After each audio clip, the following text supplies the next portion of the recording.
శ్రీకాకుళం జిల్లా పలాస కాశీబుగ్గ మున్సిపాలిటీ పరిధి నెమలి నారాయణపురం సమీపంలోని పొలంలో ఉద్దానం తాగునీటి ప్రాజెక్టు నీరు లీక్ అయ్యి ఒక్కసారిగా ఫౌంటైన్ను తలపించింది.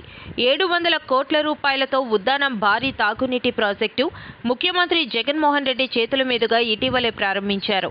ఉద్దానం వై సుజల ధార పైప్ లైన్ నారాయణపురం వద్ద లీక్ కావడంతో భారీగా త్రాగునీరు ఒక్కసారిగా భూమి నుంచి ఆకాశం వైపు వెదజల్లింది. రోడ్డుకు సమీపంలో కావడంతో కొందరు చూసి ఫౌంటైన్లో ఉందంటూ మురిసిపోయారు. అటుగా వెళుతున్న ప్రయాణికులు దీన్ని సెల్ ఫోన్లో చిత్రీకరించారు. మరికొందరు సీఎం చేతుల మీదుగా ప్రారంభించిన పథకానికి అప్పుడే చిల్లులేమిటంటూ చర్చించుకున్నారు. మొత్తం ఈ విషయం ఆర్డబ్ల్యూఎస్ ఇంజనీరింగ్ అధికారులకు mega engineering construction pipe line సిబ్బంది చేరడంతో ఘటనా స్థలానికి చేరుకుని మరమ్మతులు చేపట్టి సమస్య పరిష్కరించారు.